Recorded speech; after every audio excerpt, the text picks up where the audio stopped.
வந்திருக்கும் இளம் சாதனையாளர்களுக்கும்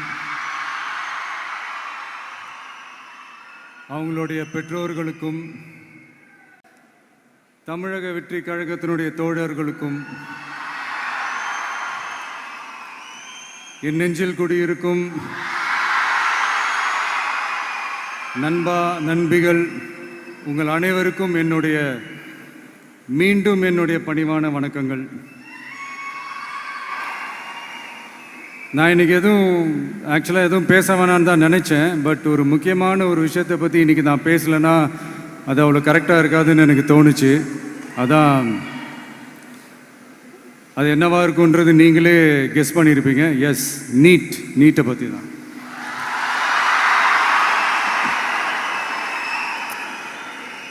இந்த நீட்டுன்றது பார்த்தீங்கன்னா நம்ம தமிழ்நாட்டில் இருக்கிற மாணவ மாணவிகள், குறிப்பாக கிராமப்புறத்தில் இருக்கிற ஏழை எளிய பிற்படுத்தப்பட்ட, மிகவும் பிற்படுத்தப்பட்ட மற்றும் தாழ்த்தப்பட்ட வகுப்பினை சேர்ந்த இந்த மாணவ மாணவிகள் எல்லாருமே ரொம்பவும் பாதிக்கப்படுறாங்கன்றது தான் ஒரு சத்தியமான ஒரு உண்மை.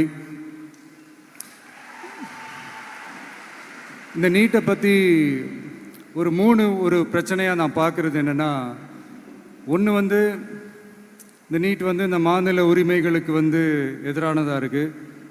நீங்கள் 1975க்கு முன்னாலே பார்த்தீங்கன்னா இந்த கல்வி மாநில பட்டியலில் தான் இருந்துச்சு. உங்கள் எல்லாருக்குமே தெரிஞ்ச ஒரு விஷயந்தான். அதுக்கப்புறமா தான் அது ஒன்றிய அரசு வந்ததுக்கப்புறம் அது பொது பட்டியலை அது சேர்த்தாங்க.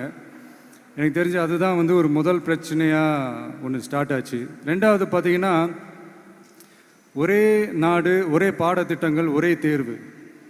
இது பேசிக்காகவே அந்த கல்வி கற்கும் அந்த நோக்கத்திற்கே ஒரு எதிரான ஒரு விஷயமாக நான் அதை பார்க்குறேன். ஒவ்வொரு மாநிலத்துக்கு ஏற்ற மாதிரி அந்த பாடத்திட்டங்கள் இருக்கணும். இது நான் மாநில உரிமைகளுக்காக மட்டுமே இது நான் கேட்கல. நீங்கள் பார்த்தீங்கன்னா அந்த கல்வி முறையில் பல்வேறு diversity is a strength, it is not a weakness. பன்முகத்தன்மை அப்படிங்கிறது அது ஒரு பலமே தவிர பலவீனம்னு சொல்ல முடியாது. இதில் இன்னொரு முக்கியமான ஒரு விஷயம் என்னென்னா, மாநில மொழியில் படிச்சுட்டு ஸ்டேட் சிலபஸில் படிச்சுட்டு NCERT சிலபஸில் தேர்வு வச்சா அது எப்படிங்க? அதுவும் கிராமப்புறத்தில் இருக்கிற மாணவ மாணவிகள், அதுவும் அவங்களுடைய மருத்துவ படிப்புக்கு கொஞ்சம் யோசிச்சு பாருங்க, இது எவ்வளோ ஒரு கடினமான ஒரு விஷயம்னு. மூணாவது நான் பார்க்குற ஒரு பிரச்சனை என்னென்னா, இப்போ போன மே மாதம் 5ஆம் தேதி அந்த நீட் எக்ஸாம்லாம் நடந்துச்சு. அதில் சில குளறுபடிகள்லாம் நடந்ததா நம்ம நிறைய அந்த செய்திகள்லாம் பார்த்தோம், படித்தோம் இல்லையா? அதுக்கப்புறமே என்ன ஆயிடுச்சுன்னு பார்த்தீங்கன்னா, அந்த நீட் தேர்வுக்கு மேலே இருக்கிற அந்த நம்பகத்தன்மையை மக்கள் மத்தியில் சுத்தமாக போயிடுச்சு. இனிமேல் நாடு முழுக்க அந்த நீட் தேர்வே தேவையில்லை அப்படிங்கிறத இந்த செய்திகள் மூலிமா நாம் எல்லாருமே புரிஞ்சுக்கிட்ட ஒரு விஷயம். சரி, இதுக்கு என்னதான் தீர்வு அப்படின்னா, நீட்டு விலக்கு தான் இதுக்கு உடனடி தீர்வு. நீட்டு ரத்து கோரி தமிழக சட்டமன்றம் கொண்டு வந்திருக்கிற அந்த தீர்மானத்தை நான் மனப்பூர்வமாக வரவேற்கிறேன். இதுக்கு அந்த ஒன்றிய அரசு அந்த கால தாமதம்லாம் எதுவும் செய்யாமல் தமிழ்நாட்டு மக்கள் அவங்களுடைய உணர்வுகளுக்கு மதிப்பு கொடுத்து இதை சீக்கிரமாகவே இதை சால்வ் பண்ணணும் அப்படின்றதான் இங்கே நான் கேட்டுக்கிறேன். சரி, ஓகே, இதுக்கு நிரந்தர தீர்வு தான் என்ன அப்படின்னா, அந்த கல்வி பொது பட்டியலேருந்து மாநில பட்டியலுக்கு கொண்டு வரணும். ஒருவேளை அதில் ஏதாவது சிக்கல்கள் இருக்கு அப்படின்னா ஒரு இடைக்கால தீர்வா இந்த இந்திய அரசியலமைப்பு சட்டத்தை திருத்தி ஒரு ஸ்பெஷல் கன்கரண்ட் லிஸ்ட், சிறப்பு பொது பட்டியல் அப்படின்னு ஒன்று உருவாக்கி அதில் கல்வி மற்றும் சுகாதாரத்தை அதில் சேர்க்கணும்.